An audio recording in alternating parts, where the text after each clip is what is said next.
නමස්කාර වේවා බුදුරුවනට සැමදා බුදු හිමි සරණ යමි. නමස්කාර වේවා දම්රුවනට සැමදා සදහම් සරණ යමි. නමස්කාර වේවා සංඝරුවනට සැමදා මහා සංඝ සරණ යමි. නමස්කාර වේවා තුනුරුවනට සැමදා තිසරණ සරණ යමි. සාදු සාදු සාදු. අප හැම දෙනාගේ කල්යාණ මිත්‍ර ගුරු දේවෝත්තම පරම පූජනීය පින්වත් ලොකු ස්වාමීන් වහන්සේ නිදුක්ව නිරෝගව දීර්ඝායුෂ සම්පත්තියම ලබත්වා. සාදු සාදු සාදු. ශ්‍රද්ධාවන්ත පින්වතුනේ, අද දවසේ මේ උතුම් වූ සද්ධර්ම දේශනාව වෙනුවෙන් විකාශන දායකත්වය දරනු ලබන්නේ ඕස්ට්‍රේලියාවේ මෙල්බර්න් නුවර පදිංචි පින්වත් සංජීව පෙරේරා මහත්මයා සහ ආයේෂා පීරිස් මහත්මිය විසින් 2022 පෙබරවාරි මාසයේ 11 වෙනි දිනට අද දවසේ පළමුවෙනි උපන්දිනයේ යෙදුණු පින්වත් නේෂල් තිවෙන් පෙරේරා සිඟිති පුතාට මේ සියලුම පුණ්‍ය ධර්මයන් අනුමෝදන් වෙලා පුතාට නිදුක් නිරෝග සුවපත් භාවයම සැලසෙත්වා. රත්නත්‍රයේ ආශිර්වාදයම සැලසෙත්වා. පුතාගේ ජීවිතේ ਸਰව ප්‍රකාරයෙන්ම සාර්ථක වෙත්වා කියන අදහසින් ආශිර්වාද පිණිසයි මේ උතුම් ධර්ම දාණය මේ පින්වතුන්ලා විසින් මේ විදිහට සිදු කරනු ලබන්නේ. පින්වතුනේ, මනුස්ස ජීවිතය කියලා කියන්නේ ගොඩාක් දුර්ලභ එකක්. බුදුරජාණන් වහන්සේ දේශනා කළේ කිච්චෝ මනුස්ස පටිලාභෝ, මනුස්සයෙක් බවට පත්වීම යනු අතිශයින්ම දුර්ලභ වූ දෙයකි. ඊටාම දුර්ලභව ඊටාම කලාතුරකින් තමයි මනුස්ස ජීවිතයක් ලැබෙන්නේ. ඒ ගැන දේශනාවේ උපමාවට සඳහන් වෙන්නේ කන කැස් බෑවා වියසිදුරින් අහස බලනවටත් වඩා දුර්ලභයි කියලා. මනුස්ස ජීවිතයක් ලැබීම පවා කන කැස් බෑවා වියසිදුරින් අහස බලනවට වඩා දුර්ලභ එකක්. බුදුරජාණන් වහන්සේ එක් අවස්ථාවක භික්ෂුන් වහන්සේලාගෙන් අහනවා, මහණෙනි, මිනිසෙක් දි รา ගියපු වියගහක් මේ මහා සාගරයට දැම්මා. දාපු වියගස මහා සයුරේ රළගෙඩි අතරේ එහෙට මෙහෙට පාවෙමින් තියෙද්දී මහණෙනි, අවුරුදු 100කට වතාවක් මුහුදු පත්ලේ සිට උඩට පැමිණි අහස බලා යලි යටට යන එක ඇහැක් පෙනෙන කන කැස් බෑවෙක් සිටිනවා. මේ කන කැස් බෑවා අහස බැලීම පිණිස අවුරුදු 100කට පස්සේ උඩට එනකොට අර වතුරට දාපු වියගහ මහසයුරේ පාවී තිබිලා හරියටම මේ කන කැස් බෑවා ඔළුව දාන තැනින්ම ඒ වියගහේ වියසිදුරත් එකතු වෙලා වියසිදුර ඇතුළෙන් කන කැස් බෑවා අහස බලනවා කියන එක මහණෙනි සිදු වෙයිද? ඒ භික්ෂුන් වහන්සේලා කියනවා, ස්වාමීනි භාග්‍යතුන් වහන්සේ, ඊටාම කලාතුරකින් ඔය වගේ එකක් සිද්ධ වෙන්න පුළුවන්. බුදුරජාණන් වහන්සේ දේශනා කළා, ඒවං අධිච්ච මිදම් භික්කවේ මනුස්ස සත්තං ලද්දං. මහණෙනි, ඒ වගේමයි ඊටාම දුර්ලභව ඊටාම කලාතුරකින් ඔබට මනුස්ස ජීවිතය ලැබුණේ. ඒවං අධිච්ච මිදම් භික්කවේ තථාගතස්ස ලෝකේ පාතු භවෝ. මහණෙනි, ඒ වගේ ඊටාම කලාතුරකින් තථාගත බුදුරජාණන් වහන්සේ ලෝකේ පහළ වෙන්නේ. එවං අදිච්ච මිදම් භික්කවේ තථාගතස්ස ධම්මෝච විනයෝ ලෝකේ දිප්පති. මහණෙනි, ඒ වගේ ඊටාම කලාතුරකින් සිද්ධ වෙන එක. තථාගතයන් වහන්සේ දේශනා කරන ධර්ම විනය කියන එක ලෝකේ බබලනවා කියන කාරණේ. බුදුරජාණන් වහන්සේ අර භික්ෂුන්ට දේශනා කරනවා, මහණෙනි, දැන් නුඹලාට මනුස්ස ජීවිතයේද ලැබී තිබේ. දැන් මේ කාල වකවානුවේ තථාගත බුදුරජුන්ද වැඩ සිටි. තථාගත බුදුරජුන්ගේ ධර්මයේද මහණෙනි බබලන්නේය. ඒ නිසා මහණෙනි ප්‍රමාද වෙන්න එපා. ආන් එහෙමයි භාග්‍යතුන් වහන්සේ වදාළේ.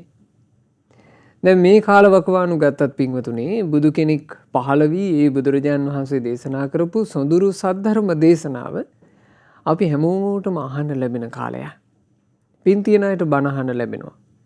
බණ අහන්න ලැබෙන කෙනා මේකේ වටිනාකම තේරුම් අරගත්තේ නැත්නම් වටිනාකමෙන් ඵල ප්‍රයෝජනයක් අරගන්නේ නැතුවම මැරිලා යන්න සිද්ධ වෙනවා. ඒ නිසා අද මේ සිංගිති පුතාගේ පළවෙනි ජන්මදිනයේ යෙදෙන දවසේ මනුස්ස ජීවිතේ වටිනාකම රැකගන්න, ලැබිච්ච මොහොතේ වටිනාකම හඳුනගන්න, වටිනාකම හඳුනාගෙන මේ ජීවිතේ පරිහරණය කරන්න කියන පාඩමයි අපි ඉගෙන ගන්නේ. වටිනාකම හඳුනගත්තේ නැත්නම් මේ කෙටි කාලීන මනුස්ස ජීවිතේ අපි අවාසනාවන්තයෝ විදිහට අවසන් කරයි. ඒ ගැන බුදුරජාණන් වහන්සේ දේශනා කරපු ලස්සන ධර්මයක් අපි අද ඉගෙන ගන්නේ මේ ජාතක පුවතේ නම භද්‍රඝට ජාතකය. සිතූ පැතූ සම්පත් දෙන කලය ගැන කතාව. භද්‍රඝට කියලා කියන්නේ ඒ කාලේ තිබුණු විශේෂ කලයක්. භද්‍ර කියන වචනේ පින්වතුන්ලා අහලා තියෙනවා මීට පෙර. භද්‍ර කියලා කියන්නේ සුන්දර. ඝට කියලා කියන්නේ කලේ. සුන්දර කලේ. මේ කලේ තියෙන සුන්දරත්වය මොකද්ද? සිතූ පැතූ දේවල් දෙන්න පුළුවන් මේක මැජික් කලයක්. ඒකේ කතාව මෙන්න මේක. ඒ දවස්වල අපගේ භාග්‍යවත් බුදුරජාණන් වහන්සේ සෙවැන් නුවර ජේතවනාරාමයේ වැඩ වාසය කළේ. ওই කාලේ අනේපිඩු මහා සිටානන්ට ඒ සිටානන්ගේ සහෝදරියගේ පුතෙක් හිටියා. එතකොට මේ සහෝදරියගේ පුතා 40 කෝටියක මහා ධනයකට උරුමකාරයෙක්. මේ සහෝදරියගේ පුත්‍රයා 40 කෝටියක මහා ධනස්කන්ධයක් උරුම කරගෙන ඉඳලා පාප මිත්‍රයෝ නිසා පාප මිත්‍ර ආශ්‍රයයට වැටිලා ඊටාම කෙටි කාලයක් ඇතුලේ අර තමන් සන්තක ධනෙ ඔක්කොම විනාශ කරගත්තා. විනෝදේ උදෙසාම හැම දෙයක්ම මේ වියදම් වුණා. අන්තිමේදී කර කියා ගන්න දෙයක් නැතිව අසරණ වුණා. අනේපිඩු මහා සිටානන්ට ආරංචි වුණා මේ පුත්‍රයා හොඳටම අසරණ වෙලා තමන්ගේ ඒ තිබුණු වස්තු ඔක්කොම විනාශ වෙලා දැන් ඉන්නේ කියලා. ඉතින් ගෙන්නුවා නිවසට. ගෙන්නලා ඇහුවා පුත්‍රේ මොකද්ද උනේ? කිව්වා ඉතින් මට වැරදුනා, මං සල්ලි ඔහේ වියදම් කළා. මං ආයෙ ගොඩ යන්න කැමතියි කිව්වා. ඉතින් එහෙම කිව්වහම උදව් කරනවානේ අනුකම්පා සහගත මිනිස්සේ. එහෙනම් පුතේ මේකෙන් ගොඩ ඵලයන් කියලා අනාථපිණ්ඩික මහා සිටුවරයා ණයට නෙවෙයි, අර ඥාති සම්බන්ධය නිසා කහවණු 1000ක් දුන්නා. මේකෙන් වෙලඳාම පටන් ගන්න දිනු වෙන්න බලපන්. කහවණු 1000ක්. ඒ කහවණු 1000 දුන්නා විතරයි මේ පුද්ගලයාට අමතක වුණා. තමන්ට මේ කහවණු ලැබුණේ කොහොමද? තමන්ට උනේ මොකද්ද? ඔක්කොම අමතකයි. අර කහවණු 1000මුත් හොඳට කාලා බීලා නටලා විනෝද වුණා. කහවණු 1000 ඊටාම කෙටි කාලෙකින් පිච්චුවා වගේ විනාශ වුණා. දැන් ආයෙමත් අසරණයි. දැන් යලි අනාථපිණ්ඩික සිටුවරයා ළඟට එන්න විදිහක් ඇත්තේ නැහැ. ඉතින් අනාථපිණ්ඩික සිටුවරයා ළඟට දවසක් මේ පුද්ගලයා කෙදිරි ගාගෙන එනවා. අනේ මට මේ වතාවෙත් වැරදුනා නොවේ. එහෙම ආවා. එහෙම ආවට පස්සේ සිටුවරයාට ආය අනුකම්පා හිතිලා කහවණු 500ක් දුන්නා. එනම් පුත්‍රේ මේකින්වත් දියුණුවක් කරා යන්න බලපන්. ඒ වතාවේ උන්න කහවණු 500 අතට ගත්තා විතරයි ඔක්කොම අමතකයි. ඔක්කොම අමතක කළා. මේක තියෙනවා හරියට ජීවිතවල. ඔක්කොම අමතක වීම. විනාශ කරගත් අර ධනයත්. අන්තිමේ හොද්දටම අසරණ වෙලා මේ පුද්ගලයාට යනුයිනමක් නැතුව ඉන්නකොට අනාථපිණ්ඩික සිටුවරයා හොයාගෙන එනවා. හොයාගෙන ඇවිල්ලා කරදර කරන්න පටන් ගත්ත. දවසක් අනාථපිණ්ඩික සිටුවරයා කිව්වා ওই පුද්ගලයාට උදව් කරලා වැඩක් නැහැ. එළියට ඇදලා දාපල්ලා කිව්වා. සේවකයෝ මේ පුද්ගලයාව එළියට ඇදලා දැම්මා. ඊට පස්සේ මොහොත යන්නේනම නැතුව පාරක් ගානේ අනුන්ගේ අගුපිල් ගානේ läගලා ඉඳලා අන්තිමේ අනාථව මැරිලා ගියා. මේ මිය පරලෝ ගියාට පස්සේ මේ මිනිය බාර ගන්නවත් කවුරුත් හිටියේ නැහැ. මේ පුද්ගලයාගේ මල සිරුර ඔහි පැත්තකට ඇදලා දැම්මා. ওই විදිහට අන්තිමටම අසරණ වුණා. ඉතින් අනාථපිණ්ඩික සිටුවරයාට ආරංචි එනවා. අර තමන්ගේ ඥාති පුත්‍රයා මේ විදිහට මිය පරලෝ ගිහිල්ලා මිනියවත් බාර ගන්න කවුරුත් නැතුව ආන්න අසරණ වෙලා මේ මිනිය පවා ඔහි කිසි ගෞරවයක් නැතුව තමයි අයින් කරලා තියෙන්නේ. ආරංචිය ලැබුණා. ඒ ආරංචිය ලැබුණාට පස්සේ තථාගත බුදුරජාණන් වහන්සේ හොයාගෙන යනවා සිටුවරයා. ගිහින් මේ සිද්ධි ඔක්කොම කිව්වා ස්වාමීනි මෙහෙම මගේ ඥාති පුතෙක් හිටියා මං පුළුවන් උපරිමෙන් උදව් කළා. උදව් කළාට මේ මිනිස්සයා උදව්වේ ප්‍රමාණය දන්නේ නැහැ. මේ මිනිස්සයා උදව්ව ගන්න දන්නෙත් නැහැ. උදව් කරනවා කියන එකේ වටිනාකම අඳුන ගන්නෙත් නැහැ. උදව් කරලාම ඇති වෙලා මන් නැවැත්තුවා. අන්තිමේ ස්වාමිනී අන්න අනාථව මෙරිලා ගිහිල්ලා මිනියවත් බාර ගන්න කවුරුත් නැතුව ඌන් ඔහි මිනිය පවා මිනිස්සු තමයි ඇදලා දාලා තියෙන්නේ. බුදුරජාණන් වහන්සේ වදාලා ග්‍රහපතිය ඔහොම තමයි. ඔය පුද්ගලයාව ඔබ කොහොමද සතුටු කරවන්නේ? මම පෙර ආත්මික ඔය පුද්ගලයාව සතුටු කරවන්නට කැමැති වස්තුව ලබා දෙන භද්‍ර ගැටයක් වාසනා කලයක් ඔහුට ලබා දුන්නා. ඒත් බැරි වුණා නෝය ওই පුද්ගලයාව සතුටු කරන්න. නාස්තිකාර පුරුද්ද ඒ ආත්මයේදී අත්හැරියෙත් නැහැ විනාශ වෙලාම ගියා. එතකොට අනේපිට සිටුතුමාට ඒ කතාව දැනගන්න කැමැත්තක් ඇති වුණා. ඉතින් තිලෝගුරු බුදුරජාණන් වහන්සේගෙන් ඉල්ලා හිටිනවා අනේ ස්වාමීනි භාග්‍යතුන් වහන්සේ ඒ සිතූපෙතු සම්පත් ලබා දීපු කලයේ කතාව අනේ අප කෙරෙහි අනුකම්පාවෙන් දේශනා කරන සේක්වා. ඕනේ මොහොතේ තමයි භාග්‍යතුන් වහන්සේ මේ අතීත කතාව ගෙනහැර දක්වා වදාළේ. බුදුරජාණන් වහන්සේ දේශනා කළා ගොඩාක් ඉස්සර කාලේ බරණැස්පුරේ බ්‍රහ්මදත්ත නමින් මහා රජෙක් රාජ්‍ය විචාරමින් වාසය කළා. ওই කාලේ මහා බෝධිසත්වයෝ මහා සිටුවරයෙක් වෙලා බරණැසම ඉපදිලා හිටියා. ඔහුට භූමියට අයත්ව 40 කෝටියක ධනයක් තිබුණා. මේ සිටුවරයාට හිටියේ එකම එක දරුවයි. ඉතින් බෝධිසත්වයෝ තමන් සන්තක ධනය ගැන කල්පනා කළේ මේ ධනය කියලා කියන්නේ අතහැරලා දාලා යන්න වෙන එකක්ය. අත්තර දාලා යන්න වෙන ධනයක් නිසා ධනය තියෙන කාලේ ධනයෙන් තමන්ගේ ජීවිතයට වටිනාකමක් එකතු කරගන්න ඕනය කියලා තමයි කල්පනා කළේ.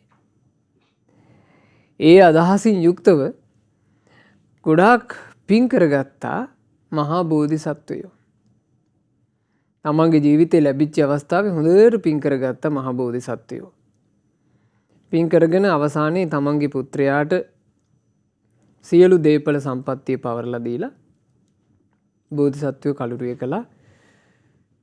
කොච්චර යහපතක් රැස් කරගෙන තිබුණාද කියන්නේ බෝධිසත්වයෝ මරණින් මත්තේ තව්තිසාවේ දෙව් රජ සක්දෙවිඳු වෙලා තමයි උපන්නේ. තාත්තාගේ ඇවෑමෙන් පස්සේ මේ පුත්‍රයාට ධනය සම්බන්ධයෙන් කිසි වටිනාකමක් නැතුව ගියා. හිතු මනාපෙට ධනය වීදම් කළා. අර දන්සැල් ආදී මේ ලබා දීම පිණිස දානශාලා සූදානම් කරලා තිබුණා. බෝධිසත්ව මහ සිටුවරයා ඔක්කොම කැඩෙව්වා. කඩවලක් ගැහුවා කියන ලොකු වේදිකාවක්. වේදිකාව ගහලා හැමදාම නැටුම් නොඑක් සන්දර්ශන ගීත ගයනවා මත්පැන් බොනවා එක එක දක්ෂ නාටිකාංගනාවෝ ගෙන්නලා නටව ඒ වයින් සතුට වෙනවා. ඕවා තමයි මුළු ජීවිතේම කියලා හිතාගෙන මේ පුද්ගලයා වාසය කළා. ඉතින් සංගීත සාජ්‍ය දාමින් නොයෙකුත් ස්ත්‍රීන්ගෙන් සතුටු වෙමින් සුරාවට ලොල් වෙමින් සල්ලාල ජීවිතයක් ගත කරනකොට වැඩි දවසක් ගත වුණේ 40 කෝටියක මහා ධනස්කන්ධය ඊළඟට ඊටා වටිනා ගේදොර උපකරණ හැම දෙයක්ම වෙනසිලා ගියා. මහා දිනුදු භාවයට පත් වුණා. ඒක බුදුරජාන් වහන්සේ දේශනා කළා මිනිසියෙකුගේ දියුණුව වෙනසෙන්න හේතු වෙන කාරණා. ඒවට කියනවා අපාය මුඛ. මිනිසියෙකුගේ පරිහානියට හේතු වෙන්නේ ඒ කරුණු. ඒ අපාය මුඛ කියලා කියන්නේ මොනවද? ඉත්ති දුත්ත, ස්ත්‍රී ධූර්ත භාවය, සුරා දුත්ත, සුරා ධූර්ත භාවය, අක්ඛ දුත්ත, සූදුවේ ඇලීම, පාප මිත්තතා, පවිටෝ ඇසුරු කිරීම. මේ කාරණා තියෙනවා නම් ඕන කෙනෙක් ඕන තැනක ඒ කෙනාගේ ජීවිතේ පරිහානියමයි. ඒ කෙනා වාසය කරන්නේ කොතැනකද? ඒ කෙනාගේ කුල પરම්පරාව මොකක්ද කියන එක ඒකට අදාළ වෙන්නේ. ඔය අපාය මුඛ තියෙනවා නම් ඒ කෙනා පිරිහෙනවමයි. ඉතින් මේ අපාය මුඛ සහිතව වාසය කරපු මේ පුද්ගලයා ඊටාම කෙටි කාලයක් ඇතුලේ දිලිඳු භාවයටපත් වෙලා විනාශ වෙලා අවසානයේ කඩමාළු ඇදගෙන ඇවිදින කෙනෙක් බවට පත් වුණා. එතකොට දෙව්ලොවේ උපන්න බෝසත් සක්දෙවිඳු තමන්ගේ පුත්‍රයා මේ වෙනකොට කොහොම ගත කරනවාද කියලා බැලුවා. බලද්දි පේනවා ඔහු ඊටාම අසරණව දුක්ඛිතව දැන් මේ වෙනකොට කඩමාළු ඇඳගෙන පාරේ ඇවිදගෙන යනවා. ඉතින් මේ සක්දෙවිඳුට අර පෙර තිබුණු සම්බන්ධෙත් එක්ක පුත්‍ර ප්‍රේමයක් හටගත්තා. අනේ ඉතින් කොච්චර වුණත් මේ මගේ පුත්‍රයා නෝය කියලා. ඒ පුත්‍ර ප්‍රේමයෙන් සක්දෙවිඳු මේ පුද්ගලයා ඉස්සරහා පෙනී හිටලා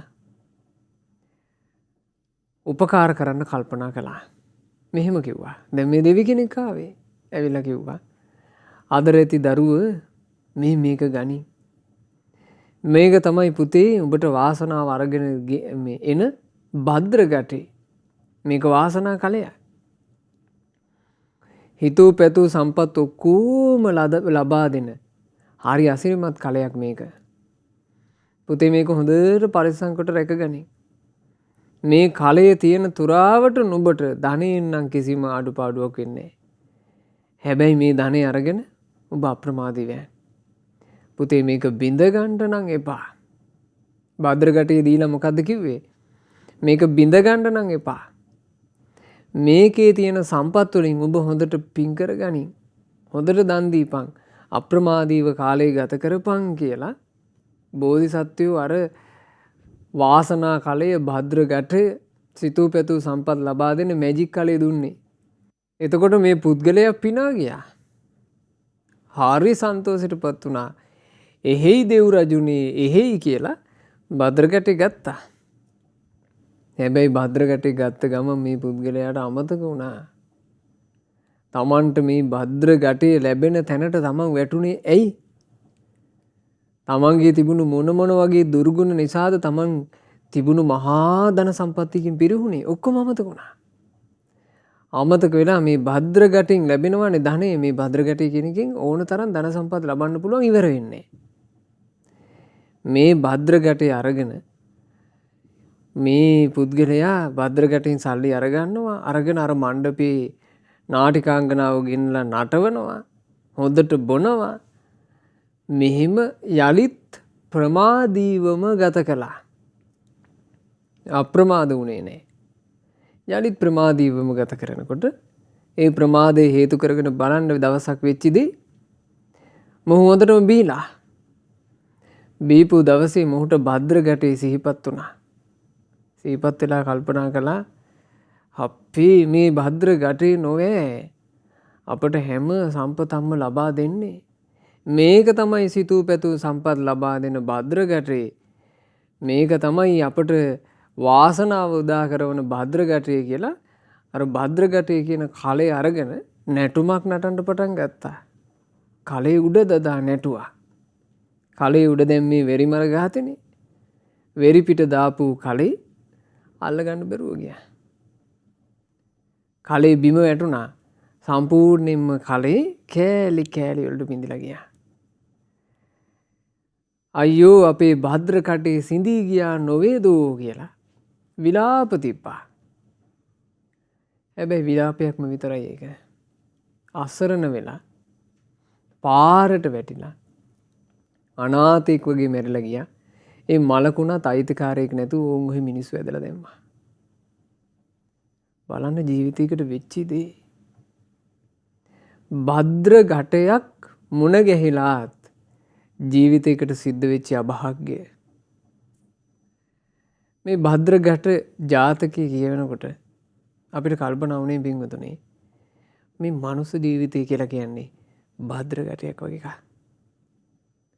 ලෞතර භාග්‍යවත් බුදුරජාණන් වහන්සේගේ සම්බුද්ධ ශාසනය මුණ ගැහිච්චි බුදුරජාණන් වහන්සේගේ ශ්‍රී සද්ධර්මය අහන්න ලැබිච්ච අවස්ථාව කියලා කියන්නේ මේක භද්‍ර ඝටය. හැබැයි මේක ලැබිච්ච අවස්ථාවේ ඵල ප්‍රයෝජන අරගත්තේ නැත්තම් හරියට අර භද්‍ර ඝටේ උඩ දාලා භද්‍ර ඝටේ වටිනාකම දන්නේ නැති පුද්ගලයා ඒක වනසගත්තා වගේ වෙනසිලා මෙයාවේ. ඒ නිසා හොඳට තේරුම් ගන්න ඕන අපි මේ මනුස්ස ජීවිතයේ තියෙන වටිනාකම. මනුස්ස ජීවිතයේ තියෙන වටිනාකම කියලා කියන්නේ මේ මනුස්ස ජීවිතයේ ඇතුලේ අපිට වැරදි හදාගෙන නිවැරදි වෙන්න පුළුවන්.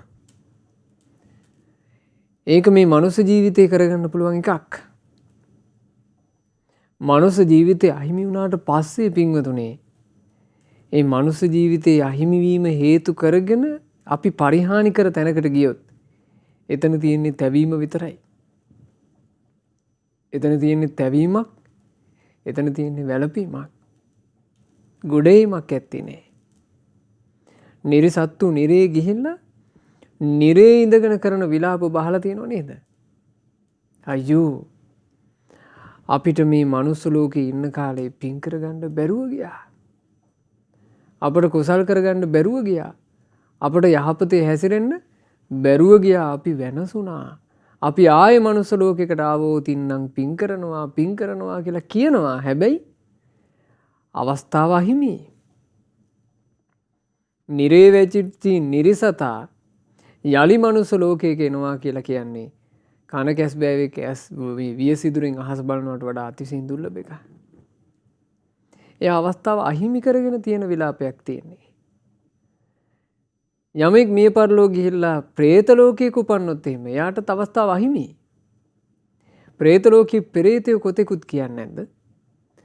යලි මනුස්ස ජීවිතයක් ලැබුණොත් එහෙම මමද පින් කරගන්නවා කුසල් කරගන්නවා මාත් යහපතේ හැසිරෙනවා. දැන් අවස්ථාවක තියෙනවා නාරද කියන මහරහතන් වහන්සේට දකින්න ලැබෙනවා එක සෑරජානන් වහන්සේ නමක් සමීපයට වෙන්නම විරූපී කැත පෙරේතෙක් ඉන්නවා. මේ ප්‍රේතයා තවත් ප්‍රේතයෝ පිරිසකකින් එක දිගට කස පහර කනවා. ඇගේ කෑලි කෑලි ගැලවෙන්න කටු කසයක් අරගෙන අනික් පිරිසක් මෙයාට දඬුවම් කරනවා. තව පිරිසක් ඊටාම තියුණු පිහි අරගෙන මේ පුද්ගලයාගේ කට කපනවා. කට කප ලුණු ඉහනවා. ඊටාම බලවත් ඊටාම කර්කස වේදනාවෙන් මේ පුද්ගලයා කෑග ගහ සෑය දිහා බලාගෙන ඉන්නවා. එතකොට නාරද මහරහතන් වහන්සේට මේ කරුණු කාරණා මොනවද කියලා දැනගන්න ඕන වුණා. නාරද මහරහතන් වහන්සේගේ ඒ තිබුණු ආනුභාවය නිසා මොහොතකට ඔහුත් එක්ක කතා කරන්න අවස්ථාව ලැබුණා. නාරද මහරහතන් වහන්සේ අහනවා මොකෝ මේ? එක පැත්තකින් කස පහර අනෙක් පැත්තකින් කට කපනවා. ඇයි මේ? ස්වාමීනි කස පහර වදින වැඩ මං කළා. ස්වාමීනි කට කපන්න වටින දෙයක් මං කළා. ස්වාමීනි මනුස්ස ලෝකේ ඉන්න කාලේ මම සෑ වන්දනා පිළිගත්තේ නෑ. ගුණවතුන්ට වන්දනාමාන කිරීම මම පිළිගත්තේ නෑ. පිනක වටිනාකම ස්වාමීනි මම පිළිගත්තේ නෑ. ස්වාමීනි මගේ බිරිඳයි ලේලී දෙදෙනා එක දවසක සෑය වඳින්න යන්න මගෙන් අවසර ඉල්ලුවා. ඒ අය මලුත් කඩාගෙන සෑරජානන් වහන්සේ වඳින්න යනවා කියලා මගෙන් අවසර ඉල්ලුවා. මං එතකොට ඒ අයට සැර දේවා. උඹලා සෑයට වඳින එක නෙමෙයි මට වැඳපල්ලා. මොකද උඹලට කණ්ඩ හොයලා දෙන්නේ මමයි. ඒ නිසා සෑයට වඳින එක පැත්තකින් තියලා මට වැඳපල්ලා. ওই විකාරේ නවත්තපල්ලා. යන්න එපා. එහෙම නීතියක් දේවා. නීතිය දාලා සෑරජුන් වන්දනා කරන්න යන එක වැළැක්කුවා. සෑරජුන් වන්දනා කරන්න යන එක වළක්වපු මොහොතේම බලවත් වූ කර්මයක් සකස් වුණා. ඒ බලවත් වූ කර්මය බලන්න දැන් ඔහු හිතන්නේ නැහැ, ඔහුට පේන්නේත් නැහැ. සෑරජුන් උදෙසා තථාගතයන් වහන්සේ උදෙසා නෙලා ගන්නා ලද ඒ සුවඳ මල් සෑයට පූජා නොවි නිවසේම පරවී ගියා. එතකොට බලන්න, ඒ කර්ම විපාකයේ හේතු කරගෙන සෑරජාණන් වහන්සේගේ වන්දනාවට බාධා කිරීම කියන එක හේතු කරගෙන, පිනට බාධා කිරීම කියන එක හේතු කරගෙන සෑයක් ඉස්සරහම කස පහර ගන්න වෙලා. කර්මය කියන එක. ඒ ප්‍රේතයා කියනවා ස්වාමීනි මම ආයමත් මනුස්ස ලෝකෙක ආපු කාලෙක මං කරන්නේ එක දිගට පින් කරන එක. එක දිගට පින් කරනවා. මං සෑයමයි වඳින්නේ. මං 13මයි වඳින්නේ. නමුත් අවස්ථාව හිමි වෙලා. කලෙ බිඳලා. ප්‍රේත ලෝකයක තිරිසන් ලෝකයක උපන්නා කියලා කියන්නේ මනුස්ස ජීවිතය කියන භද්‍ර ඝටය බිඳිලා. තිරිසන් ලෝකෙක උපන්නත් එච්චරයි. තිරිසන් ලෝකෙ උපන්නට පස්සේ දැන් බලන්න තිරිසන් සත්තු අතරී ගත්තාම ඔය මහානුභාව සම්පන්න නාගයෝ ඉන්නවනේ. ඒ නාග ලෝකය කියලා කියන්නේ සාමාන්‍ය තිරිසන් සත්තු අතරේ විශේෂ කරන්න පුළුවන් එකක්නේ. ඔබට මතක ඇති තිලෝගුරු භාග්‍යවත් බුදුරජාණන් වහන්සේගේ ශාසනයේ එක නාගයෙක්, නාග මානවකෙක් මනුස්ස වෙස් අරගෙන ඇවිල්ලා මහාන වුණා. බුදුරජාණන් වහන්සේගේ ධර්මයේ නිතර අහන්න එනකොට මේ නාගයාට ආසාවක් ඇති වුණා. අනේ මේ පැවිද්ද මාත් කරන්න ඕන. මමත් මේ පැවිදි ජීවිතයක් ගත කරලා ගුණ වඩන්න ඕන. පැවිදි කරගන්නේ මිනිස්යන්වනේ. ඒ නිසා මෙයා මනුස්ස වෙස් ගත්තා. මනුස්ස වෙස් අරගෙන ආවා. ඇවිල්ලා මහාන වුණා. මහාන වුණාට පස්සේ දැන් ආසාවේ අර සිවුරු පරවගෙන අනිත් භික්ෂුන් වහන්සේලාත් එක්ක ඉන්නවා. හැබැයි මේ නාගයන්ට මේ මවා ගන්නා ලද වේසියෙන් ඉන්න බැරි අවස්ථා දෙකක් තියෙනවා. ඒ අවස්ථා දෙකින් එකක් තමයි හැබෑවටම නිදා ගන්න එක. හැබෑවටම යම් මොහොතක නිින්දට යනවාද හැබෑවටම නිදන වෙලාව කියලා කියන්නේ ඒ කෙනාට අර නාග ස්වභාවයෙන්ම තමයි නිින්දට යන්න වෙන්නේ. නාග ප්‍රකෘති ස්වභාවයට එන්න සිද්ධ වෙනවා. දැන් කාලයක් කොහොම හරි හිටියා අනිත් භික්ෂුන් අතරේ ඇත්තටම නිදියන්නේ නැතුව වාසය කළා. හැබැයි ඉතින් නිදිමත දැනෙනවනේ. දවසක් කල්පනා කළා හොඳ නිින්දක් දාන්න ඕන, විවේකයක් ගන්න ඕන කියලා. කුටියකට ගිහිල්ලා දොර වහගත්තා. දොර වහගෙන හොඳට නිදාගත්තා. නිින්ද ගියා විතරයි ප්‍රකෘති නාග වේශයටපත් වුණා. මේ මහා දැවැන්ත නාගරාජෙක්. කුටියෙන් එකයි නාගයා. මේ නාගයා හොඳටම ගොර අදිනවා. ගොර අදින සද්දය ඇහුණා භික්ෂුවකට. මේ භික්ෂුව විපරම් කරලා බැලුවා මොකද්ද මේ සද්දේ? මේ ජනෙල් කවුලුවකින් බලනකොට දැක්කා කුටියෙන් එකයි නයා. දැක්ක ගමන් මේ භික්ෂුවට අර මේ මහ බීතියක් ඇති වෙලා මහා හඬින් කෑ ගැස්සුණා. ඒ කෑ ගහන සද්දෙට අනිත් භික්ෂුන් වහන්සේලාත් එකතු වුණා. එකතු වෙලා ඔන්න කුටියට තට්ටු කරනකොට කුටිය දොර අරගෙන මේ භික්ෂුව එනවා. ඇයි ආයස්මතුනේ කියලා ඇහුවා. එතකොට අර බය වෙච්ච භික්ෂුව කිව්වා මං ඇස් දෙකෙන්ම දැක්කා මේ කුටිය ඇතුලේ මහා නාගයෙක්. ඒ කිව්ව ගමන් අර මේ වෙස් අරගෙන ඉන්න කෙනා ලැජ්ජාවටපත් වුණා. අනිත් භික්ෂුන් වහන්සේලා ඇහුවා ඇත්ත කියන්න. ඔබ වෙස් වලාගත නාගයෙක් නේද? එහෙමයි කිව්වා. යමු මේක පැමිණිලි කරන්න ඕන කියලා ඔන්න බුදුරජාණන් වහන්සේ ළඟට එකතු කරන් ගියා. භාග්‍යතුන් වහන්සේ ඒ වෙලාවේ වදාළේ මොකද්ද? බුදුරජාණන් වහන්සේ දේශනා කළා ඔබ ආපහු යන්න. නාග ලෝකෙට ගිහිල්ලා හොඳට පන්සිල් ටික රැකගන්න. නාග ලෝකේ ඉඳලා හොඳට සිල්වත් වෙන්න. සිල්වත් වෙලා මනුස්ස ජීවිතයක් පතන්න. බලන්න එහෙම කිව්වේ. පින්වතුනි මේ ලැබිච්ච මනුස්ස ජීවිතේ වටිනාකම අපි අඳුනාගත්තේ නැත්තම් අර භද්‍රකටේ වටිනාකම අඳුන ගන්න බැරුව උඩ දාපු අය වගේ. මේ ජීවිතේට තියෙනවා බීමත්කමක්. මේ ජීවිතෙත් වෙරි වෙලා. ඒ වෙරියට කියනවා ආරෝග්‍ය මද, යෞවන මද, ජීවිත මද කියලා. නිරෝගීව ටික කාලයක් ඉන්නකොට ඒකෙන් මත් වෙනවා. තරුණ කාලේ තරුණකමින් මත් වෙනවා. මේ ජීවිතේ නිසා මත් වෙනවා. මත් වෙලා තමන්ගේ ජීවිතයට සලසා ගන්න තියෙන යහපත අත්හැරලා වාසය කරනවා.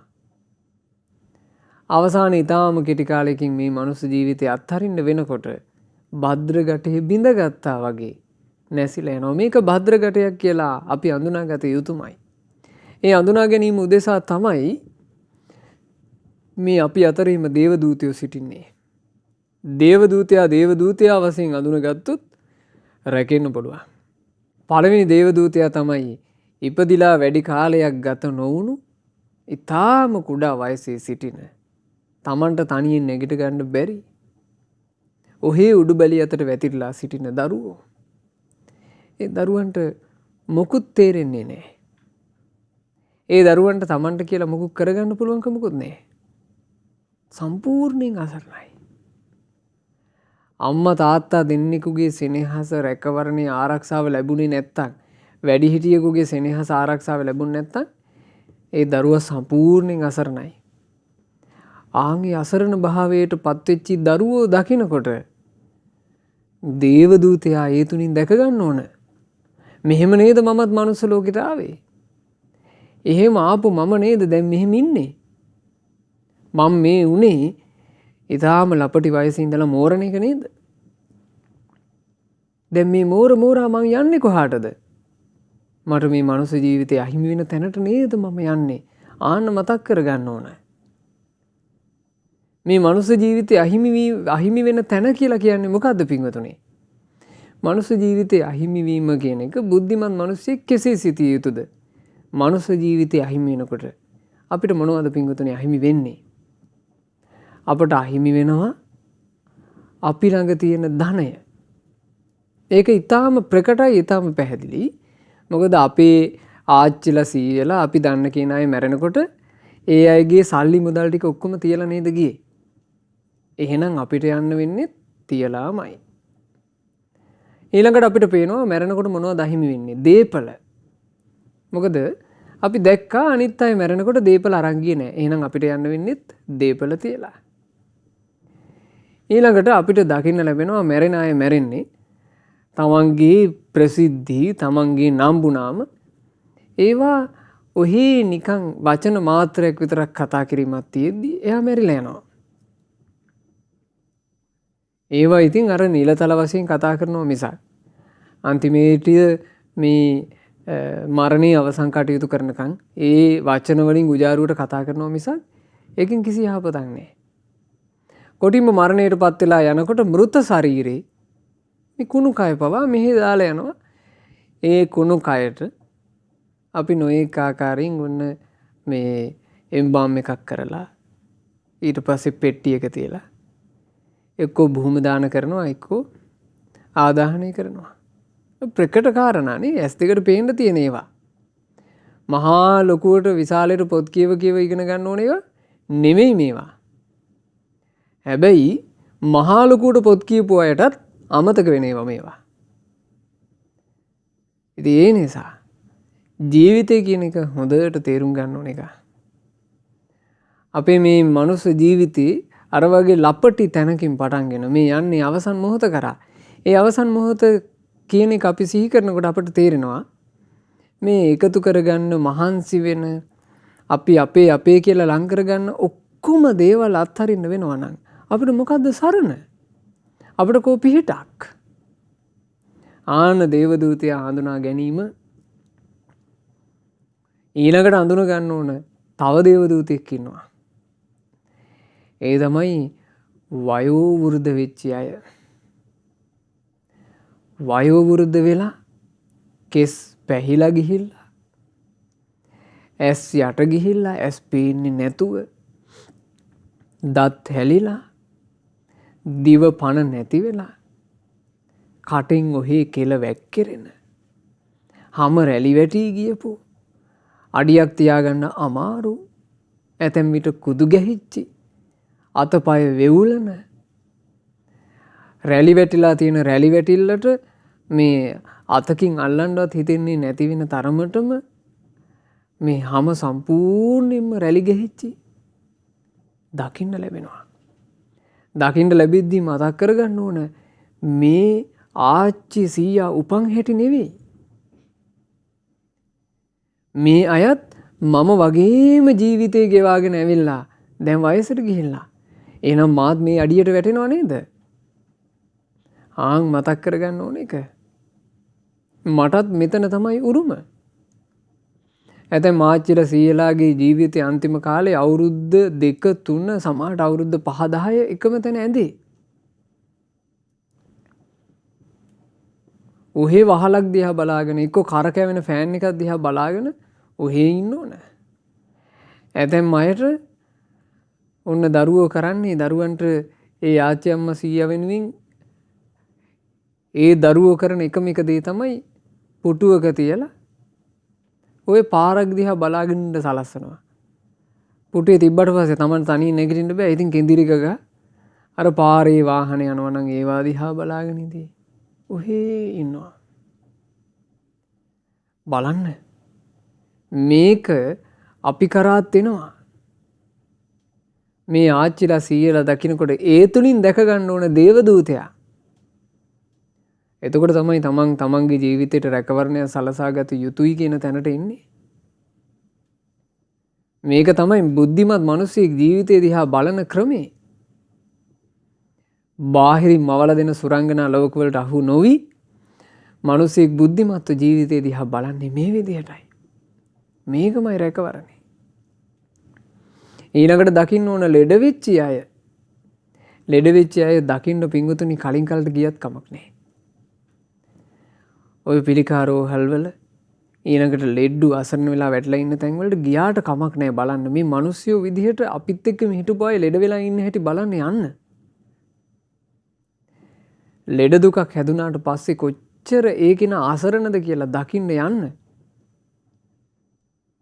ඒ අසරණකම තමුමුත් උරුම කරගෙන ඉන්නව නේද කියන එක දැක ගන්න යන්න. ඔබට පුළුවන් ඒ අසරණ කෙනෙකුට පිහිටක් වෙන්නත්. ඒ පිහිට වෙන ගමන් තමන් ගැන හිතන්න. මේක නේද මගේ ජීවිතේ තුරුමේ. අන්න ඒ කෙනාට තමන්ගේ ජීවිතේ වටිනාකමක් දෙන්න අවස්ථාව ලැබෙනවා. ඊළඟට බුදුරජාණන් වහන්සේ දේශනා කළා තව දකින්න කියලා. හිරේ විලංගුවේ වැටිච්ච අය වැරදි කරලා නීති රීති කඩලා ඒ අය ආණ්ඩුවට අහු වෙලා දඬුවම් විඳිනවා. දැන් බලන්න මේ අපි ජීවත් වෙන සමාජයේ අපි ඉන්න මේ මිනිස්සු අතරින්ම බන්ධනාගාර නැද්ද? හිරකූඩු, හිරගෙවල්. ඒ බන්ධනාගාරේ හිර වෙච්ච මිනිස්සේ අවුරුදු 30 40 සමහරවට සාමාන්‍ය මිනිස්සු අතරට එන්න අවකාශයක් නෑ එයාට. මේ මනුස්ස ලෝකෙම උස්තාප්පයක අක්කර කීපයකින් එයා සම්පූර්ණයෙන්ම වහලා දාලා. එයාට එන්න පුළුවන් කමක් නෑ. මනුස්ස ලෝකයේදීම පේනවා වැරදි කරොත් දඬුවම් විඳීම. එසේනම් පරලොවකට ඒක කෙසේ බලපාවිද?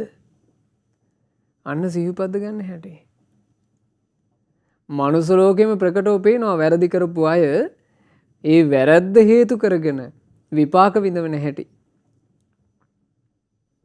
මේ ඇස් දෙකෙන් පේන විපාක මෙසේ නම් පරලොවක නිරයක දුගතියක උපන්නොත් විපාක කෙසේ වේවිද? ආන්න සිහි කරගන්න ඕන එක. ඊළඟට බුදුරජාණන් වහන්සේ දේශනා කළා දකින්න ඕන කිව්වා දේවදූතෙක් මිය පරලෝ ගියපු අය තුලින්. මිය පරලෝ ගිහිලා මෘත ශරීර දකින්නකොට කල්පනාවේ නගා ගන්න ඕන මාසේම ජීවත් වෙච්ච කෙනෙක් මියදී සිටි මමද මරණය උරුම කරගෙන සිටිමි. ඕන්න ඔහොම දකින්න පුළුවන් නම් පින්වතුනි ජීවිතේට රැකවරණයක් තියෙනවා. ඒ ජීවිතේ රැකවරණේ තමයි තමන් ලැබූ මනුස්ස ජීවිතේ හැබෑවටම මොන වගේද කියලා අඳුනගන්න එක. දැන් අර පුද්ගලයාට බැරි වුණානේ භද්‍රගටේ කියලා කියන්නේ මොන වගේ වටින එකක්ද කියලා අඳුනගන්න. ඒ නිසානේ භද්‍රගටේ වෙරිමරගාතේ උඩ දැම්මේ. අන්තිමේ භද්‍රගටේ උඩ දාගන්න ගිහිල්ලා බිඳගත්තා. තරුණ වයසේ තරුණකමින් මත් වෙන පිරිමි දරුවෝ අපි දකිනව නේද? බයික් අරගෙන වේගෙන් යනවා. වෙරි වෙලා භද්‍රගටේ උඩ දාගන්නවා වගේ. ගිහිල්ලා කොහේ හරි හැප්පෙනවා. හැප්පිලා වෙනසිලා යනවා. තරුණ වයසේ. මොකක් හරි පුංචි ආදර සම්බන්ධයක්.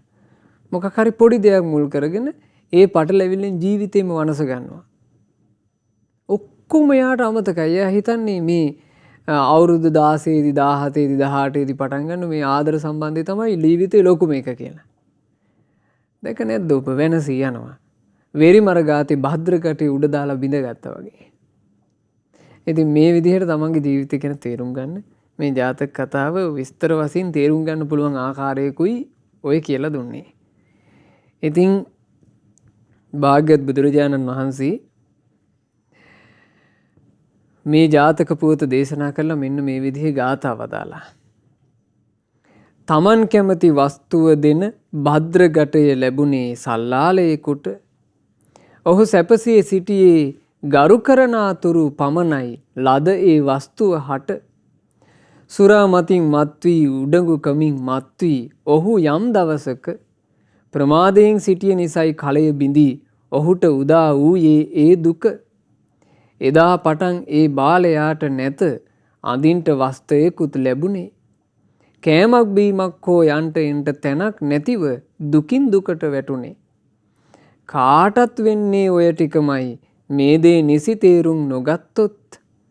වරදිනවා තමන් ලැබුවදේ නිසි ලෙස පාවිච්චි නොකළොත්. ඒක ආයිමත් මතක තියාගන්න. වරදිනවා තමන් ලැබුවදේ නිසි ලෙස පාවිච්චි නොකළොත්. මේ ලැබුණු මනුස්ස ජීවිතේ හරියට පාවිච්චි කරගන්න බැරුව ගියොත්, හරියට කළමනා කරගන්න බැරුව ගියොත් වරදිනවාමයි. පස්සේ ඒ ගැන සිතමින් පසු තැවෙන්ට වේවි. කලය බිඳුණු සල්ලාලයන් නැසුණා වගේ වේවි. පස්සේ ඉතින් ඒක ගැන හිත හිතා හූල්ලන්ට අඬන්න වැළපෙන්නම විතරක් සිද්ධ වේවි. හරියට අර භද්‍රගටේ කියන වාසනා කලේ මැජික් කලේ බිඳගත්ත සල්ලාලයා වගේ. ඒ නිසා භාග්‍යවත් බුදුරජාණන් වහන්සේ නිතර කරපු අනුශාසනාවන්නේ කනෝවෝ මා උපච්චගා. මහණෙනි මේ ලැබුණු ක්ෂණ සම්පත්තිය ඔබ අහිමි කර ගන්නට නම් එපා. කනාතීතා හි සෝචන්ති. ක්ෂණේ අහිමි වෙච්ච අය මහණෙනි ශෝක කරනවා. නිරයම් හි සමප්පිතා. ඊටාම බිහිසුණු දුක් ඇති නිරයන් හි ඉපදිලා. ක්ෂණේ අහිමි කරගන්න එපා. ක්ෂණේ අහිමි වෙච්ච කෙනාට ශෝකේ උරුම වෙන එක වළක්වන්න පුළුවන් එකක් නෙවෙයි. ලැබිච්ච මොහොතෙන් තමන් ඵල ප්‍රයෝජන අරගන්න දක්ෂ වෙන්නම ඕන. තමන්ගේ ජීවිතේ රැකගන්නේ තමා විසින්මයි. ඒ නිසා මේ ජාතක පුවත පින්වතුනි හොඳට මතක තියාගන්න මේ මනුස්ස ජීවිතයේ දෙස බලන්න භද්‍රගටයක් වගේ. සිතුපැතු සියල්ල ලබා දෙන භද්‍රගටය කියලා කියන්නේ මේ මනුස්ස ජීවිතය කියලා දකින්න. මේ මනුස්ස ජීවිතය කියන එක හොඳට ආරක්ෂා කරගන්න, රැකගන්න. මනුස්ස ජීවිතේට රැකවරණයක් හදාගත්තොත් මේ මනුස්ස ජීවිතය කියන එක මේක මැටි කලයක් වගේ තමයි. මේක බිඳිලා යනවමනේ.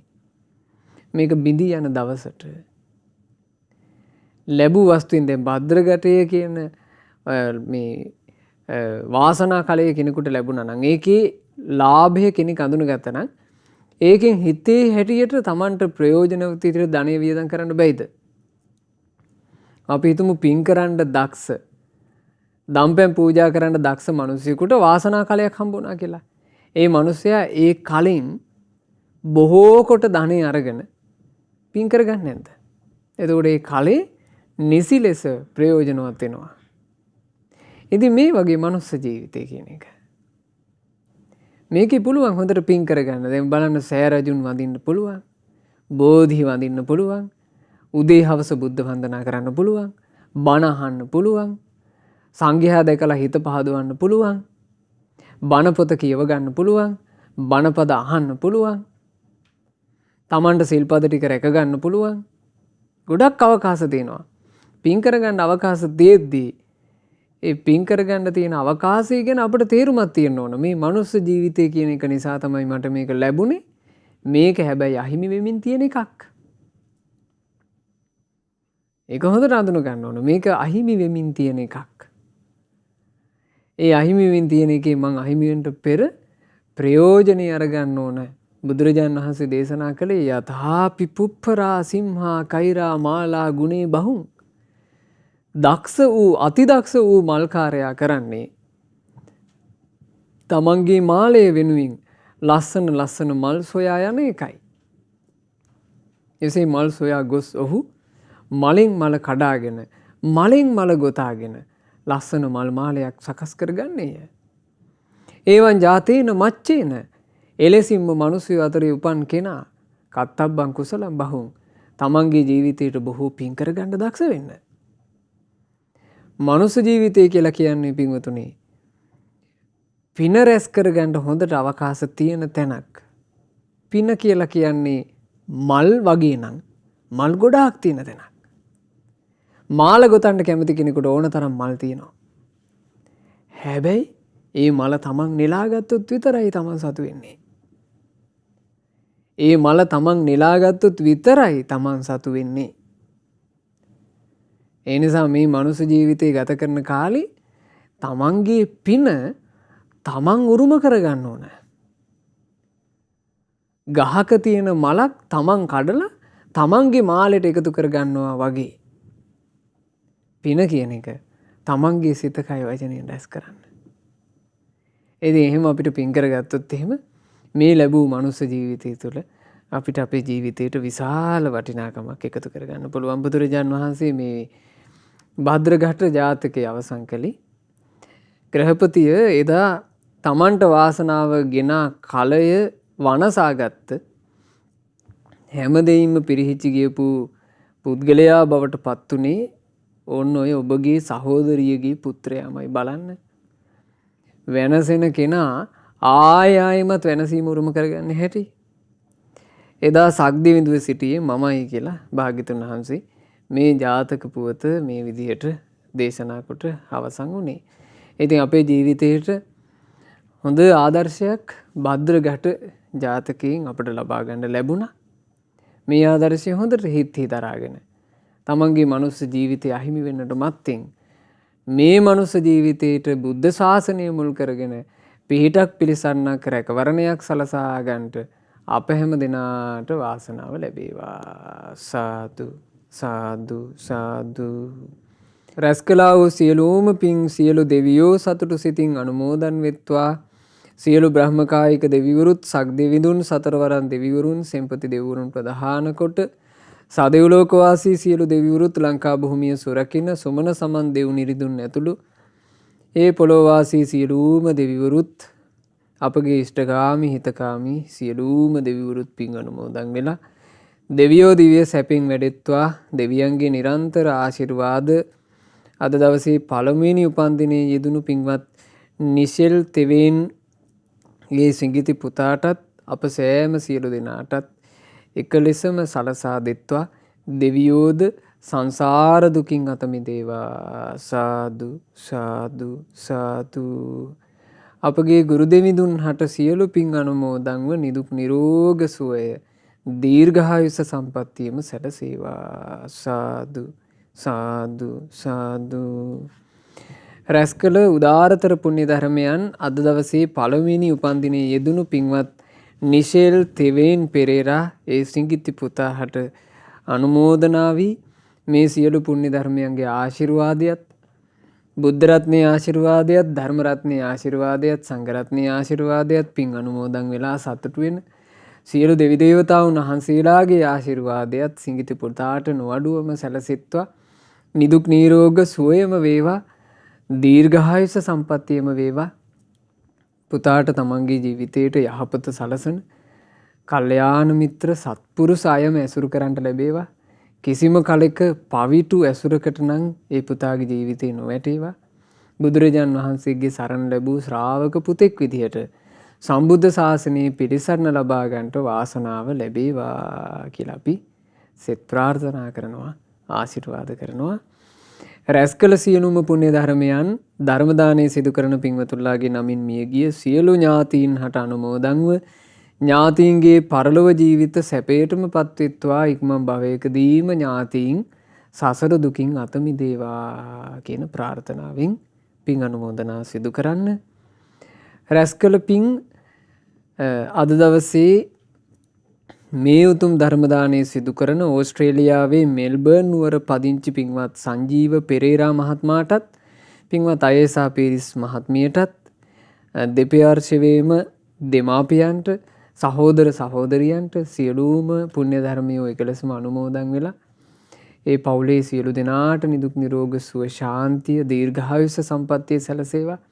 ධර්ම දානය සිදු කරන ඒ පින්වතුන්ලා හැමදෙනා බලාපොරොත්තු වෙන ආකාරයෙන්ම කොරෝනා වසංගතයෙන් රෝගාතුර වී සිටින සියලු දෙනාට ඊතා ඉක්මනින්ම නිදුක් නිරෝග සුව සැලසේවා. ධර්ම දානය සිදු කළා වූ ඒ සුපින්වතුන්ලාටත් පවුලේ සියලු දෙනාටත් තම තමන්ගේ ජීවිතවල රැකිරක්ෂා ව්‍යාපාර ආදිය කිසිම කරදරයකින් බාධාවකින් තොරව සැනසෙල්ලේ සිද්ධ කරගන්නට අවකාශ සැලසෙත්වා. විශේෂයෙන් අපි සෙත් පතනවා විදේශගතව ගෙවන ජීවිතේ කරදර බාධා නැතිව පින්වතුන්ලාට සැනසෙල්ලේම දිවිගෙවන්නට අවකාශ සැදෙත්වා. දූදරු මුණුපුරු මිනිපිරියන් සියලු දෙනාගේ අධ්‍යාපන කටයුතු ආදිය ਸਰව ප්‍රකාරයෙන් සාර්ථක වෙත්වා. ජීවිතවලට පෙනෙන නොපෙනෙන යම්තාක් කරදර ආදිය වෙත්නම් සියල්ලම දුරු වෙලා සැනසෙල්ලේ පින් කරගෙන සැනසෙල්ලේ දහමේ හැසිරෙමින් සුවසේම ජීවත් වෙන්න පින්වතුන්ලාට අවකාශ සැලසෙත්වා. මේ ගෞතම ශාසනය තුල චතුරාර්ය සත්‍ය ධර්මය අවබෝධ කරන්නත් ධර්ම දානය සිදු කරපු පින්වතුන්ලාට ශ්‍රද්ධා මාසික ධර්ම දාන සමාජික පින්වතුන්ට ශ්‍රද්ධා කාර්ය මණ්ඩලයේ සියලු දෙනාට ඒ වගේම සුපින්වත් ඔබ හැම දෙනාට වාසනාව ලැබෙත්වා. හැම දෙනාටම තෙරුවන් සරණයි. නමෝ බුද්ධාය. මෙවැනි වටිනා ධර්ම දේශනා ශ්‍රවණය කිරීමට ශ්‍රද්ධා ඩේලි YouTube චැනලය සබ්ස්ක්‍රයිබ් කරන්න.